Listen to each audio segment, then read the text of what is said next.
Всем привет! Здесь яхтенные эксперты, и сегодня мы посещаем турецкую верфь Санжак Яхт. Верфь находится неподалеку от города Измира и выпускает моторные яхты. На текущий момент освоены модели размером от 6,5 до 12 метров. Здесь вы видите сборочный цех. С первого взгляда заметно, что серийное производство налажено, стоит множество готовых корпусов и производится монтаж. За год верфь выпускает порядка 160 яхт различных размеров, то есть примерно через день выходит по готовой яхте. Это немало. Имеется цех производства стеклопластиковых корпусов, цех деревообработки, сборочный, как раз мы тут находимся, и участок лакокраски.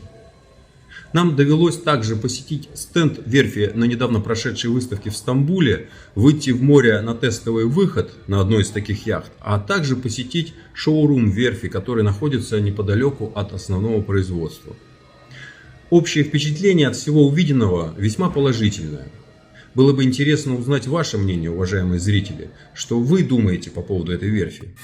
А мы заметили стабильное качество продукции, хорошую организацию труда, использование качественных материалов в производстве и даже определенный стиль. Видно, что тут высокий процент ручного труда, но в Турции это довольно распространенная вещь. Взгляните на исполнение сэндвич-конструкции корпуса. Внешние формы ровные и пропорциональные, наполнение внутри равномерное. Выглядит вполне надежно. Дизайн корпусов яхт разрабатывался турецким конструкторским бюро и в целом, по нашему мнению, получилось весьма удачно. Для производства корпусов верфь использует вот такую полиэфирную смолу. Это одна из самых качественных смол. Кстати говоря, некоторые европейские компании заказывают для своих яхт производство корпусов именно в Турции. Ну и, разумеется, стекломаты и стеклоткань. Без нее произвести корпус пока никак не получается. Корпусной цех, где формируют корпуса, мы посетили ненадолго. Работу по формовке нам увидеть не удалось, она несколько засекречена, там есть ноу-хау. Поэтому пока что без подробностей. Вот это формы, в которых формуют корпуса.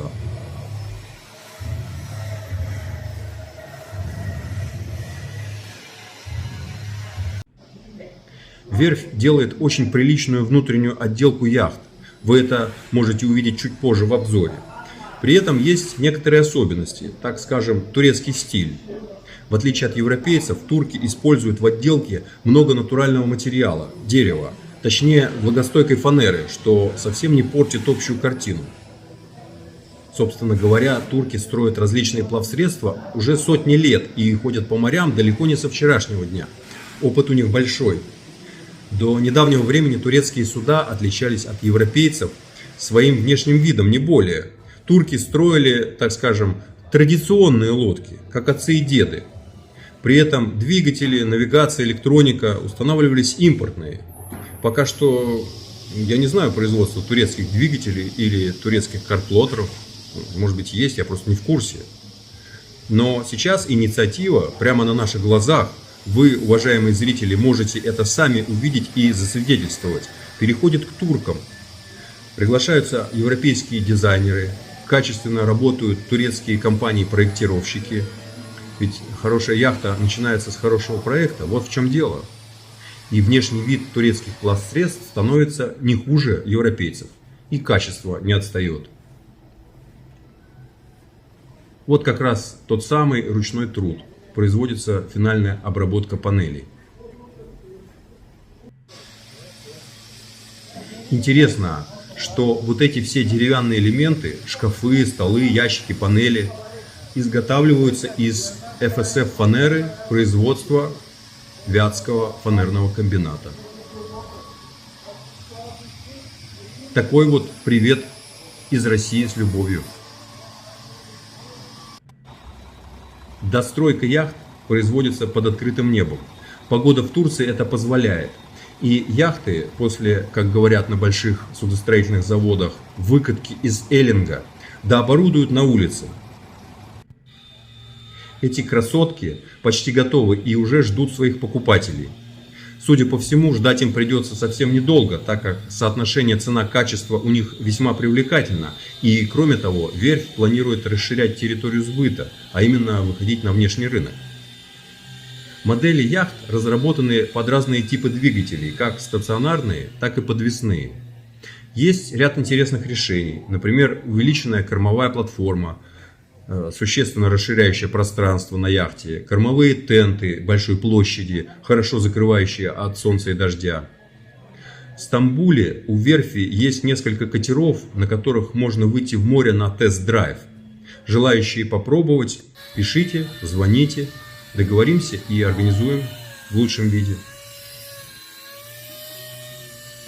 Здесь мы рассматривали в подробностях качество элементов и разглядывали детали. Кстати говоря, в турецком языке латинская буква «С» читается как «Дж», то есть правильно читать название верфи следует не «Сансак» как-то, да, а вот «Санжак».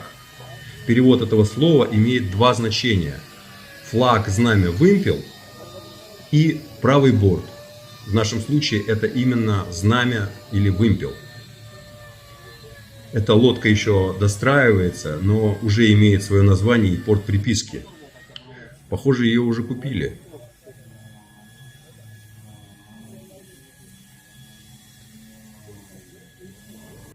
Довольно часто на турецких моторных яхтах устанавливают подводные светильники. Во-первых, это красиво. Тщательный визуальный осмотр корпусов и элементов не выявил каких-либо видимых недостатков, кривизны, щелей, трещин. Смотрите сами, мы ничего специально не выбирали.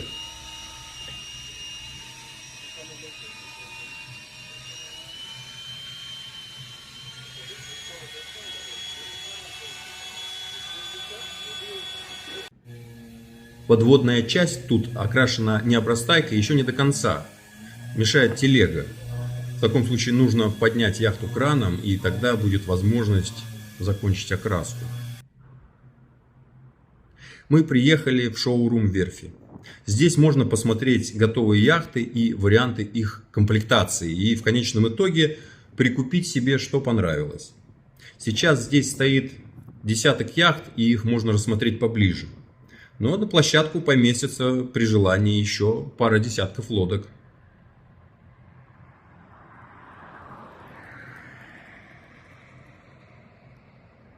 Верфь устанавливает на яхты двигатели Yamaha, Suzuki, Tohatsu, а также стационарные Янмары. Есть небольшие офисы и площадка, где в теплое время года можно посидеть под зонтиками, попить турецкий кофе. А вот тут как раз можно увидеть тенты, которыми комплектуются яхты. Тентовая ткань закрывает кокпит от осадков и ветра, хорошо обтянута и надежно застегнута. Дополнительный большой кормовой козырек прикрывает кормовую площадку. В солнечную погоду или в дождь этот тент может весьма пригодиться.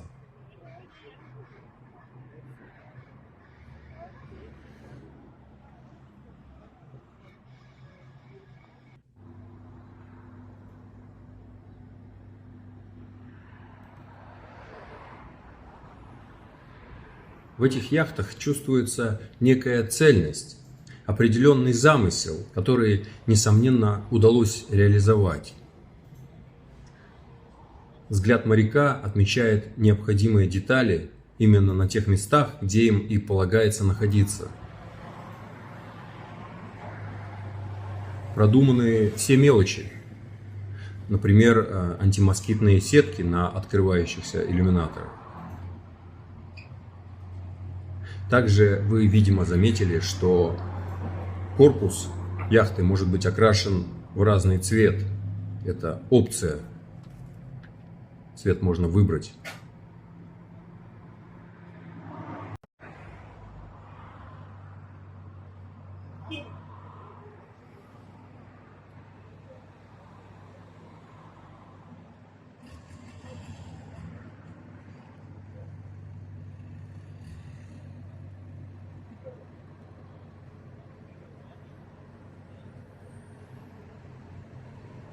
Идеального варианта двигателя пока что не существует. Кто-то говорит только стационар, а другой заявляет исключительно подвесник. Так что выбираем. Это вариант стационара с валолинией, а это вариант с подвесными двигателями. Ну и, разумеется, с подводной подсветкой.